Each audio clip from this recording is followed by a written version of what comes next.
السلام عليكم ورحمة الله وبركاته. دكاترتنا دكاترة تانية ثانوي، ازيكم يا دكاترة؟ النهارده ان شاء الله يا شباب هنحل مع بعض كل افكار الايسي اللي كانت خاصة بليسون نمبر 1 اللي هو يا دكتور كان بيتكلم عن الايدوتروفيك نيوتريشن، واتكلمنا فيه عن الابزوربشن للووتر وللسولت عن طريق الروت هير. نتمنى الناس تكون ذاكرت كويس جدا جدا جدا وكتابك في ايدك يا دكتور، ونقول بسم الله الرحمن الرحيم ويلا نبدا مع بعض. هنا دكاترة في كوتشن نمبر 1 بيقول لك كوتون بلانت از اوتوتروفيك. هنا بيقول لك يا دكتور ان نبات القطن ده يعتبر نبات اوتوتروفيك. ليه؟ لازم نعرف. كمل معايا. بيقول لك طب البريد مولد فانجس هيتروتروفيك، اكسبلين. دكتور دلوقتي ايه اللي يخليني اقول لك ان الجرين بلانت اللي هو زي الكوتون بلانت اوتوتروفيك؟ هتقول لي بمنتهى البساطه انه بيقدر يعمل عمليه تسمى بالفوتوسينثيس، بيقدر يستخدم الرو ماتيريالز اللي عندها لو انرجي يحولها يا دكتور لكومبلكس ماتيريالز او كومبلكس كومباوند بيكون عندها هاي انرجي. الكلام ده كله يا شباب بيتم عن طريق عمليه تسمى الفوتوسينثيس. يبقى لما اجي اقول لحضرتك كده ايه اللي يخليني اقول لك على البلانت ده ان هو اوتوتروفيك؟ هتقول لي كده از الكوتون plant can convert raw materials اللي هي ايه؟ اللي هي يا دكتور بيكون low energy compound يحولها لايه يا دكتور؟ يحولها convert it، او قلنا خلاص convert it into ايه؟ into complex materials او complex compound with high energy. الكلام ده يا شباب كله بيتم عن طريق عمليه تسمى photosynthesis process. هتقول لي الكلام ده كله through photosynthesis process. طيب ايه اللي يخليني اقول لك ان البريد مولد فانجس اقول لك يا دكتور ان هو هيتروتروفيك؟ هتقول لي ان هو depend on other organism to obtain its food، او تقول لي ان هو obtain its food in the form of ready فود ماتيريالز بيكون عندها يا دكتور هاي انرجي كومباوند. طبعا البريد مولد فانجس بيكون سابروفيتيك اورجانيزم اللي هو كان فيد اون ريمينز اوف اورجانيك مولكيولز. طيب تعالى في الجزء يا دكتور كوتشن نمبر 2. هنا في كوتشن نمبر 2 بيقول لك ان الروت هير وركز از اوزماتيك انسترومنت، اكسبلين. هنا بيقول لحضرتك ان الروت هير ده يا دكتور يعتبر اوزماتيك انسترومنت. اشرح لي الكلام ده. طبعا حضرتك لو حضرتك مذاكر والدنيا تمام التمام هتقول لي انا فاكر ان الروت هير كان فيها فاكيول، والفاكيول دي يا دكتور كان الكونسنتريشن بتاع السوليد جواها هاير ذان ان سويل. وطالما كان الكونسنتريشن بتاع السوليد جواها هاير ذان ان سويل يعني يا دكتور الاوزماتيك بريشر بتاعها ماله؟ عالي. وطالما زودنا الاوزماتيك بريشر هتقول لي يا دكتور في حاجه زي كده ان الووتر هتخش من او هتتنقل من السويل لجوه الفاكيول بتاعت الروت هير باي اسموزس فينومينا. فهنا بيقول لحضرتك الروت هير وركز از اوزماتيك انسترومنت. اشرح لي الكلام ده يا عم. هتقول لي بمنتهى البساطه as concentration of solid in it ماله يا دكتور؟ هتقول لي higher than in soil. وبعدين so water pass from soil to its vacuum by ايه بقى؟ osmosis phenomena. معانا دكاتره؟ يبقى انت دلوقتي هتقول لي ان الكونسنتريشن بتاع السوليد جواها جوه الفاكيول بتاعت الروت هير اعلى من السويل، لذلك الووتر هتعدي من السويل تو اتس فاكيول باي اسموزس فينومينا. طيب تعالى في الكوتشن اللي بعده. هنا دكاتره في كوتشن نمبر 3 بيقول لك the following figure illustrate an important structure في البلانت روت. طبعا ده تركيب مهم جدا في البلانت روت. واحد ده يا دكتور كان الابيدورمس، طبعا اتكلمنا في الاستراكشر ده ورسمناه قبل كده. و3 ده يا دكتور كان الروت هير. طب بالمره نمبر 2 دي كانت الفاكيول اللي هي الساب فاكيول اللي موجوده جوه الروت هير. هنا في نمبر A بيقول لك what is the change that occur للستراكشر نمبر 1 ونمبر 3 in case of continuous root growth. قال لك يا دكتور في حاله الزياده المستمره في نمو الروت، قال لك يا دكتور بيحصل دامج او تيرنج للابيديرمس وللروت هير، وبيحصل لهم يا دكتور كومبنسيشن من منطقه تسمى زون اوف elongation. يعني هكتب كده يا دكتور lead to tearing to structures number 1 اللي هو مين يا دكتور؟ 1 اللي هو كان الابيدورمس and structure نمبر كام؟ 3 اللي هو مين؟ اللي هو الروت هير. and نكتبها فين؟ نكتبها هنا اهي.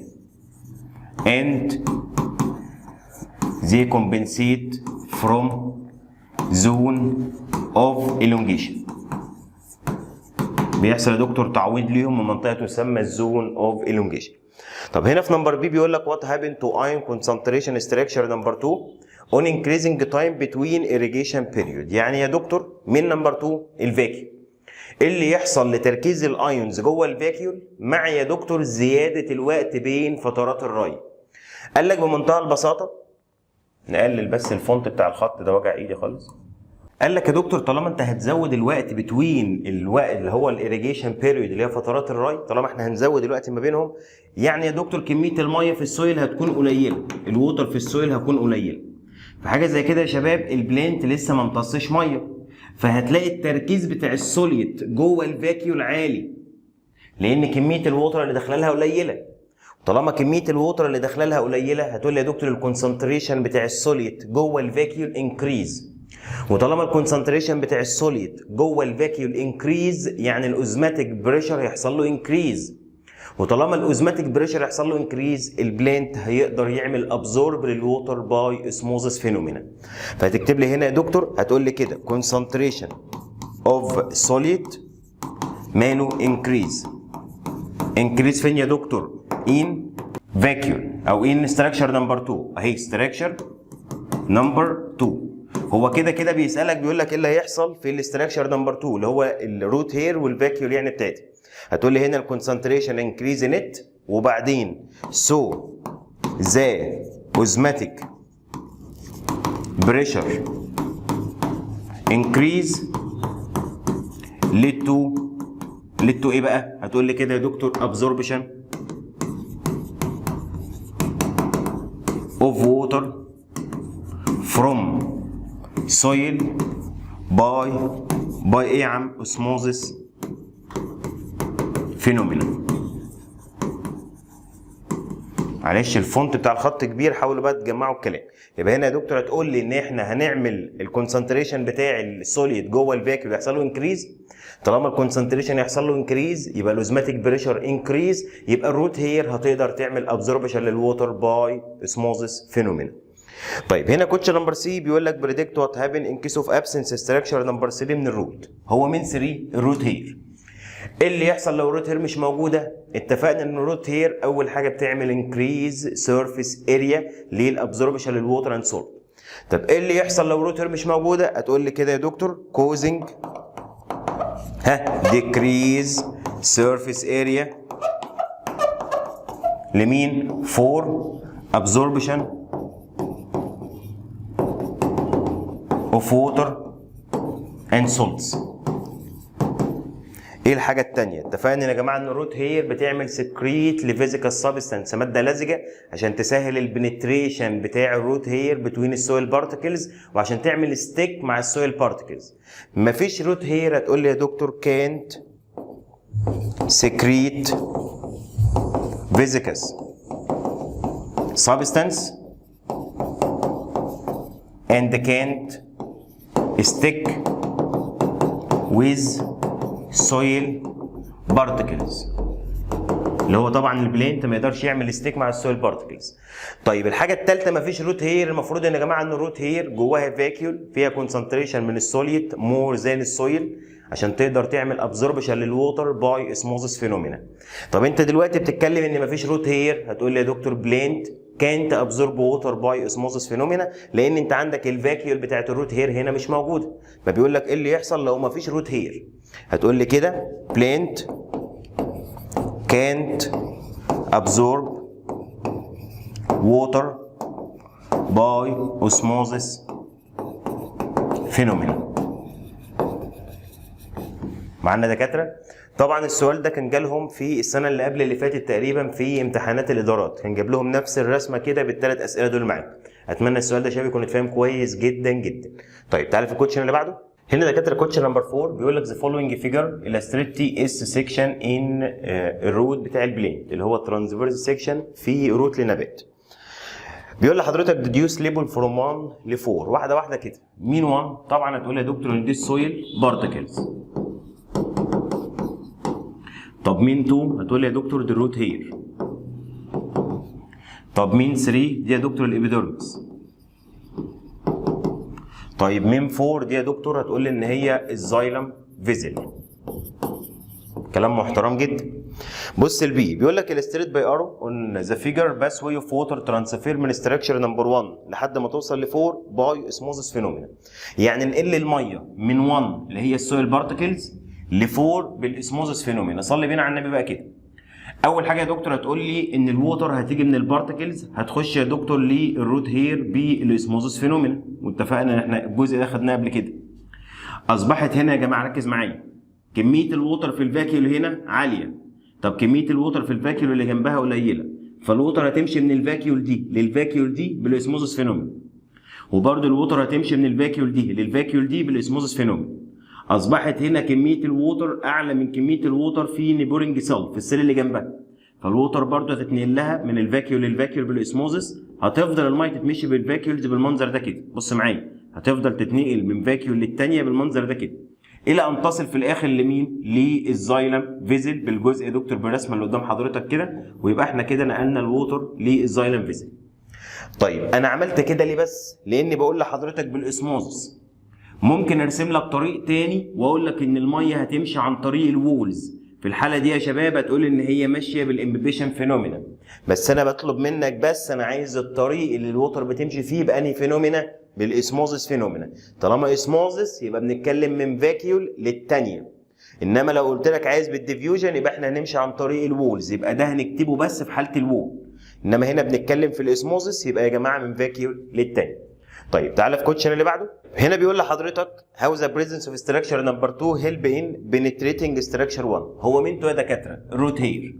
طب مين 1؟ السويل بارتكلز. ازاي 2 ربنا خالق فيه ايه عشان يقدر يعمل بنتريشن للسويل بارتكلز؟ هتقول لي اول حاجه كده يا شباب it secrete viscous substance which help in penetrating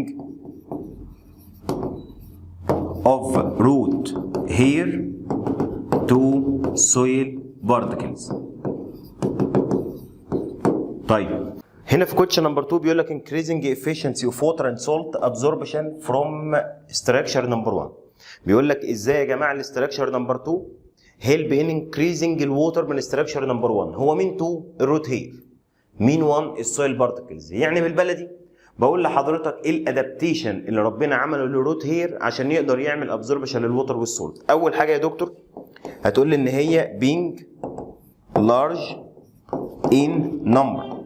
ليه يا دكتور؟ to increase surface area for absorption to water او absorption of water. معانا كده يا شباب؟ طيب نيجي نكتب ايه تاني؟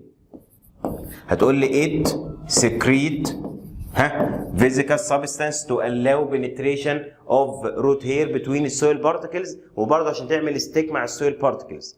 طب الحاجه الثالثه واللي تهمني قوي بقى هتقول لي كده concentration of solid in its vacuum مالها يا دكتور؟ more than in soil. ودي اهم حاجه عشان تقدر تعمل ابزوربشن للووتر باي اسموزس فينومينا.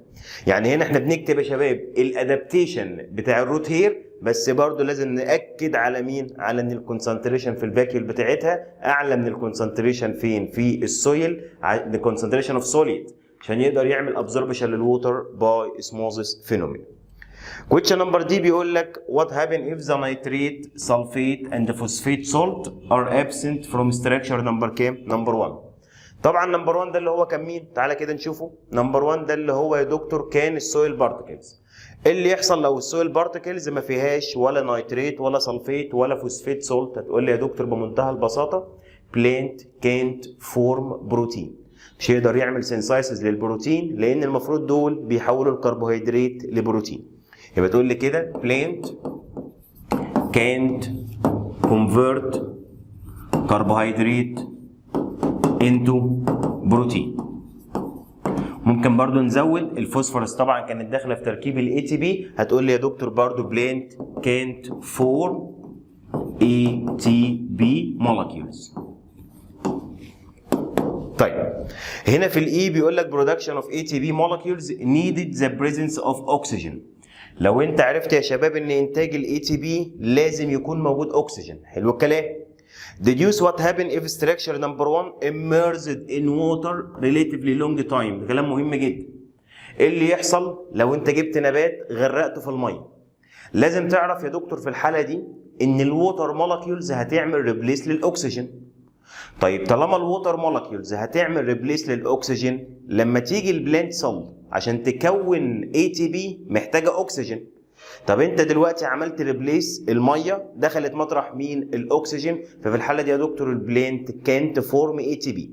فهنا يا دكتور بيقول لك ايه اللي يحصل. طبعا لو انت عرفت المعلومه ان انتاج الاي تي بي نيد اوكسجين، ايه اللي يحصل لو انت يا دكتور غرقت النبات في الميه؟ هتقول لي بمنتهى البساطه ووتر molecules replace oxygen, so the cell can't form ATP by طبعا الأيروبيك respiration. وفي الحالة دي يا شباب تقول ان هي the cell can't absorb ions by active transport. يعني يا شباب تقول لي ان الووتر هتعمل ريبليس للاكسجين، يعني ما فيش هنا ايروبيك ريسبيريشن، يعني ما فيش انتاج للاي تي بي. وفي الحاله دي يا شباب تقول لي ان السيل كانت ابزورب الايونز اجينست كونسنتريشن جريدينت، يعني بالاكتيف ترانسبورت. طيب هنا في كويشن نمبر 5 يا شباب بيقول لحضرتك ذا سيل وول كاركترايزد باي سيلكتيف بيرميابيليتي. سيل وول سيلكتيف بيرميابيليتي ده بذمتك كلام صح؟ طبعا ده غلط. ليه؟ لان كلنا عارفين ان السيل وول ما يقولش لحد لا. يعني السيل وول كان permeable for all substance والووتر والسولت and so on. يعني في الجمله دي يا شباب هتقول لي كده this statement is wrong. طب ليه wrong يا شباب؟ as cell wall ماله السيل وول يا شباب؟ allow passage of water and salts. يعني بين قوسين هكتب ايه؟ هكتب permeable to all substance. معانا يا رجاله؟ طيب question number 6 بيقول لك give reason for cell consume energy to absorb ion against concentration gradient. ايه اللي يخلي يا جماعه السيل تعمل كونسيوم للانرجي عشان تعمل ابزوربشن للايونز against concentration gradient؟ هتقول لي بمنتهى البساطه to diffuse ions against concentration gradient by active transport. معانا دكاتره؟ يبقى في الحاله دي هي بتستهلك الانرجي تو فورس ايونز ان هي يا دكتور تمشي اجينست كونسنتريشن جريدينت عن طريق مين؟ عن طريق الاكتيف ترانسبورت. طيب تعالى يا دكتور في اخر سؤال ايساي معانا. هنا كويشن نمبر 7 بيقول لك in the opposite figure two seedlings are planted in two different nutritive solution with exposing them to same condition. يعني دول يا شباب نباتين هنزرعهم في بيئتين مختلفتين عن بعض بس الاثنين معرضين لنفس الكونديشن. حلو الكلام. بيقول لك explain difference between color of the two seedling in the two tubes 1 و 2. صلي بينا على النبي. لو انت يا دكتور مركز في تيوب نمبر 1 الليفز بتاعتها لونها ايه؟ لونها يلو. طب تيوب نمبر 2 الليفز لونها ايه؟ لونها جرين. طب انا مش شايف، ما انا كاتب لك ان هي يلو سيدلينج وهنا جرين سيدلينج. فبيقول لك ايه يا دكتور اللي يخلي اللون في 1 مختلف عن 2؟ بمنتهى البساطه هتقول لي لان النيوتريتيف ميديم بتاعت 1 ما فيهاش يا دكتور الاسينشال اليمنت اللي هي الماكرو نيوترانت والمايكرو نيوترانت. انما في تيوب نمبر 2 هتقول لي ان النيوتريتيف ميديم كونتيننج ايه؟ الاسينشال اليمنت اللي هي الماكرو نيوترانت والمايكرو نيوترانت اللي النبات محتاجها. يبقى تقول لي كده as in tube 1 doesn't contain essential element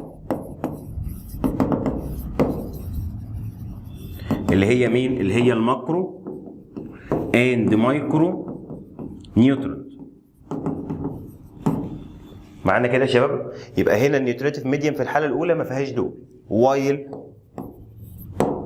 نيوتريتيف ميديم ان تيوب 2 مالها بقى؟ هتقول لي كونتين ايه يا دكتور؟ essential elements اللي هي مين يا رجاله؟ اللي هي الماكرو and مايكرو نيوترنت. معانا دكاتره؟ الكلام ده طبعا مهم جدا جدا جدا. كده دكاتره احنا عملنا ايه؟ راجعنا كده كام فكره مهمه جدا على ليسون 1 اللي هو الابزوربشن للووتر اند سول. كنا راجعنا يا دكتور كام سؤال كده صغننين، حوالي 60 سؤال ولا حاجه تشوز، وده خلص خلاص الفيديو بتاعها. نتكلم في الفيديو النهارده على كل افكار الايسي الخاصه بليسون نمبر 1. ربنا معاكم يا دكاتره، ولازم تكونوا عاليين الهمه وبنعمل الهوم ورك، وما بنستناش يا دكتور الفيديو ينزل عشان اعمل الهوم ورك عشان اقفشكم وهتزعلوا.